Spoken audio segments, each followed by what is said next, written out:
Kita ini lagi di kapal Longline. Kapal Longline ini adalah salah satu armada kapal laut, kapal perikanan yang notabene adalah menangkap ikan.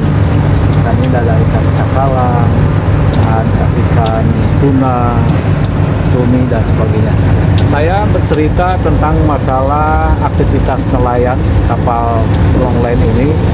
Menarik untuk ditonton karena memang kita bisa menarik pembelajaran, pengetahuan, wawasan kita terhadap sektor perikanan, terutama sektor perikanan tangkap, yaitu kapal-kapal Longline. Di mana disajikan di sini ada video dari mulai persiapan kapal mau berangkat, logistik dan lain sebagainya, ada solar, beras, air, bahan makanan pokok dan sebagainya, hingga laju kapal menuju ke lautan lepas untuk menangkap ikan, dan ada prosesi pemancingan, ya, mancing hasil tangkapannya, kemudian ada bagaimana menata, mengurus hasil tangkapannya, lalu dimasukin ke freezer, lalu pulang dengan membawa hasil yang sangat memuaskan dan tiba di dermaga untuk dibongkar dan dikirim kepada apakah itu Jakarta, apakah langsung ke Costorit, apa ke PT-PT yang membutuhkan ataupun yang sudah melakukan satu kesepakatan kerjasama. Ini menarik saya kira, dan ini adalah salah satu video yang juga saya mengajak kepada pemerintah, yuk serius menangani perikanan secara baik, karena kontribusi perikanan adalah salah satu devisa yang paling besar ya di negeri ini, begitu kan, salah satunya, dan tidak bisa dipungkiri saya kira ya, dengan ekspor ikan tuna, ikan layur, ikan cakalang dan ikan-ikan yang lain tidak sedikit dari hasil perikanan tangkap. Maka yuk kita tonton, dan ini menjadi pembelajaran wawasan kita untuk bagaimana ke depan anak cucu kita bisa mengembangkan perikanan lebih baik lagi, lebih hebat lagi, dan menjadi salah satu devisa yang paling tinggi di negara kita.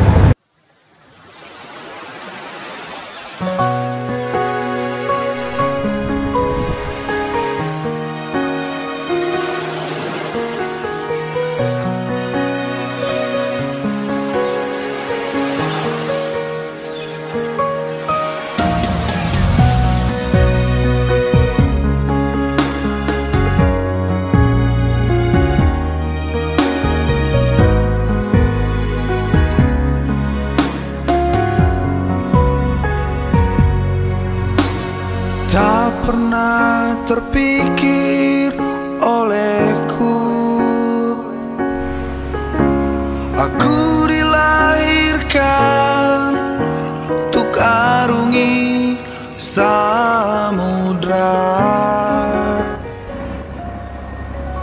Aktivitasnya dari mulai dia memasok bahan bakar, memasok logistik, kemudian juga ada perlengkapan air, perlengkapan yang lain, bahan pokok dan sebagainya, ya, untuk mempersiapkan keberangkatan kapal yang menangkap ikan di laut lepas. Gitu. Nah, di sana kita siapkan alat semuanya, dari mulai solar, bahan makanan pokok, kemudian juga ada air yang harus disiapkan secara matang. Nah, tentu saja pembekalan ini bukan sedikit, karena perjalanan ini merupakan perjalanan yang panjang. Kalau kapal-kapal induknya itu bisa 6 bulan di laut, dan kapal carrier itu memberikan logistik kepada kapal-kapal yang lain. Lalu tentu dengan adanya logistik yang dimasukin yang disuplai kepada kapal ini, itu berdampak positif kepada warga masyarakat di sekitar ini. Salah satunya adalah pengembangan ekonomi, otomatis tingkat kesejahteraan juga bisa meningkat karena ada nilai tambah gitu, yang didapat oleh warga masyarakat sekitar pelabuhan Ratu ini, pasar, pertokoan dan sebagainya, gitu kan, jadi hidup. Nah, di samping juga ada puli bongkar, ya, ketika saat ini melaut, setelah melaut mendapatkan hasil tangkapan ikannya, kemudian ada yang dibawa langsung secara langsung oleh kapal induk, ada juga melalui kapal ferry untuk kapal transit. Nah, ikan-ikan ini dibongkar, halnya kita ketahui ya, ada bongkar ikan, itu juga menyerap tenaga kerja yang tidak sedikit, namanya adalah tukang parking ikan. Itu memberikan kontribusi yang besar kepada masyarakat, di mana mereka ikut berpartisipasi, berkontribusi tenaganya, dan itu ada nilai tambah, nilai uang yang diberikan oleh pengusaha kapal. Pengusaha kapal tentu juga menyerap tenaga kerja yang banyak. Satu kapal longline ini bisa 15 sampai 20 orang ya, ABK atau awak ABK yang ada di dalam satu kapal. Sirkulasi ekonomi di situ berjalan dengan baik ya, di mana pengusaha kapal longline ini juga memberikan ruang tadi tenaga kerja, kesempatan kerja, lalu juga penghasilan yang diberikan ini juga berdampak positif kepada masyarakat sekitar, dan pada akhirnya adalah berkontribusi untuk kepada negara, jadi dengan memberikan pajak, retribusi dan sebagainya, dan itu kecenderungannya ataupun pada akhirnya adalah APBN kita bertambah, APBD kita bertambah, dan aplikasinya dalam pembangunan. Di wujudnya hari ini dermaga dibangun ya atas dasar karena nilai tambah pendapatan negara yang diberikan kepada negara oleh pengusaha-pengusaha sangat luar biasa sekira ya.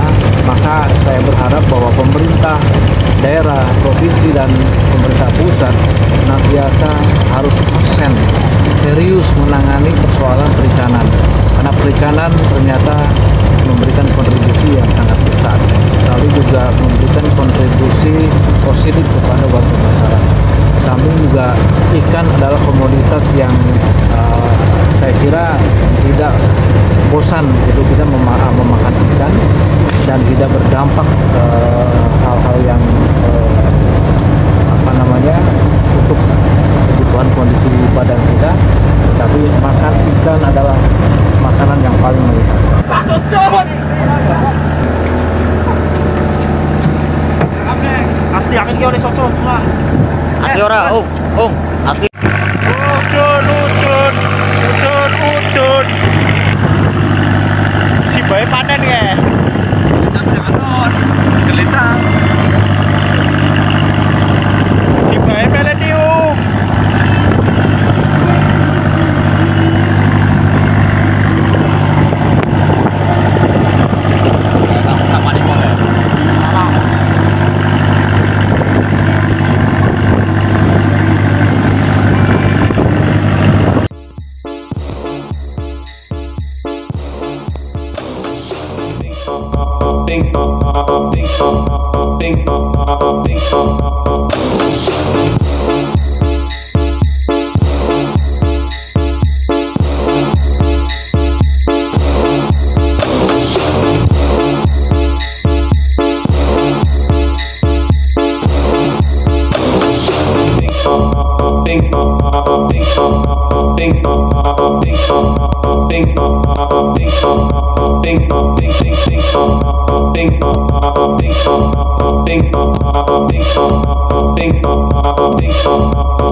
Bing bong bong bing bong bong bing bong bong.